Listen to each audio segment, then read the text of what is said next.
Kita pada hari ini tentang hukum progresif yang akan kita bahas di tema kali ini, yaitu tentang aturan-aturan yang ada di masyarakat. Perlu kita ketahui bahwa di masyarakat itu banyak sekali tentang hukum-hukum yang ada, baik hukum adat, baik hukum norma dan lain sebagainya. Nah, polemiknya apa di masyarakat? Ya, banyak sekali tentu saja. Setidaknya ketika kita berdiam di suatu wilayah, di masyarakat desa ataupun di kelurahan, ada pengembang masuk atau ada pembeli properti masuk di tempat kita, maka kita harus membuat sebuah aturan di mana aturan tersebut untuk menata wilayah kita supaya tertata yang lebih baik. Nah, ada suatu permasalahan di suatu wilayah sesungguhnya terkait dengan pemain properti yang masuk di wilayah kita. Nah, peraturan tersebut tentu saja ada beberapa yang kadang dari pihak pembeli properti masuk ke wilayah tersebut tidak menjadi sebuah kesepakatan yang kemudian menjadi polemik dalam di kehidupan masyarakat. Nah, maka dari itu kita bahas pada kali ini dengan Kang Firman. Silakan Kang Firman. Terima kasih. Bung Islianto terkait dengan kondisi dan polemik terkait dengan hukum yang tumbuh dan hidup di masyarakat. Nah, hukum progresif itu adalah bagaimana hukum yang tumbuh dan hidup di masyarakat itu diakomodir dalam suatu aturan atau diakomodir dalam penegakan hukumnya. Penegakan hukum tidak berarti harus penegakan yang konteksnya pidana, tapi penegakan hukum di mana memberikan rasa adil dan bisa diberikan suatu kepastian. Nah, disinilah polemik yang ada di masyarakat ini timbul dengan diwadahi dengan hukum progresif itu.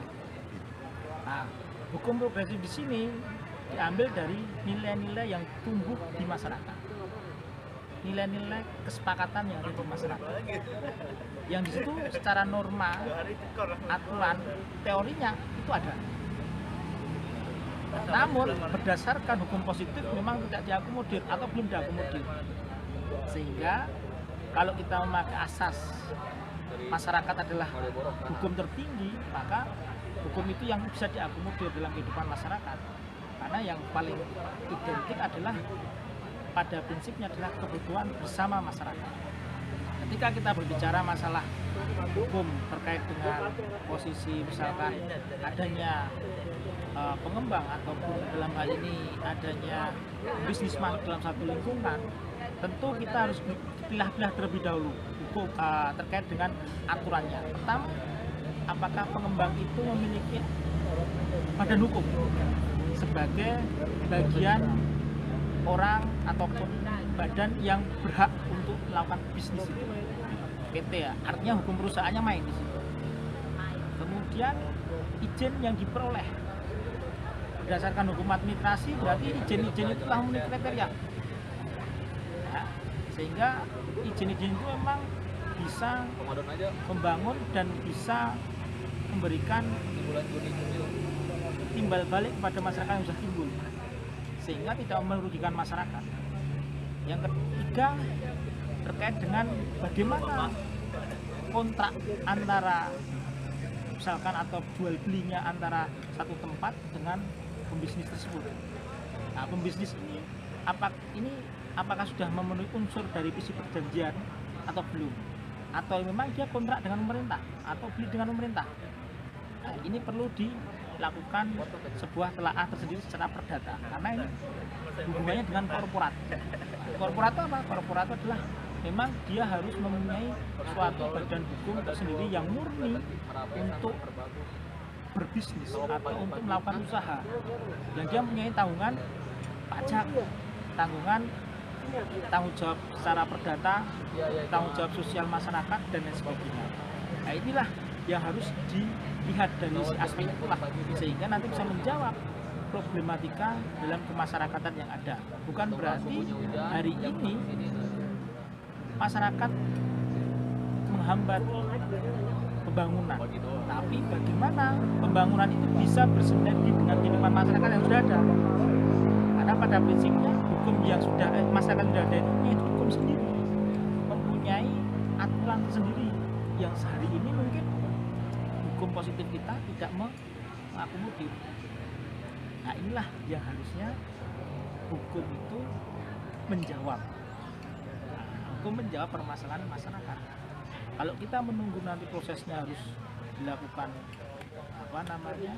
legislasi dan lain sebagainya itu lama.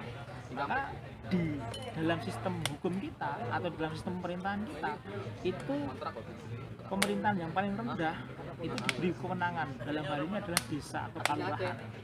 Itu diberi kewenangan buat apa? Membentuk perdes atau peraturan kelurahan. Itu yang menjadi fondasi supaya menjawab apa? Menjawab permasalahan yang ada di masyarakat.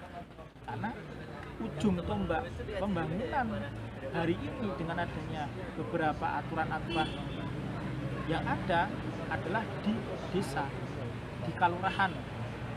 Itu ujung tombaknya. Sehingga ketika ujung tombak itu bisa memberikan masyarakat itu prinsip keadilan, kepastian, maka saya pembangunan yang timbul itu bisa memberikan kemaslahatan, bukan untuk memberikan suatu bentuk perpecahan. Itu sekilas ya terkait dengan secara garis umum terkait dengan hukum progresif yang menjawab permasalahan hari ini di mata masyarakat. Karena kalau kita menurut aturan undang-undang kalau di Jakarta itu tidak begitu terlalu menjawab, karena beberapa aturan memang nggak akan bisa menjawab secara real, tapi hukum itu akan timbul dan akan berganti seiring dengan perkembangan masyarakat itu sendiri. Oke.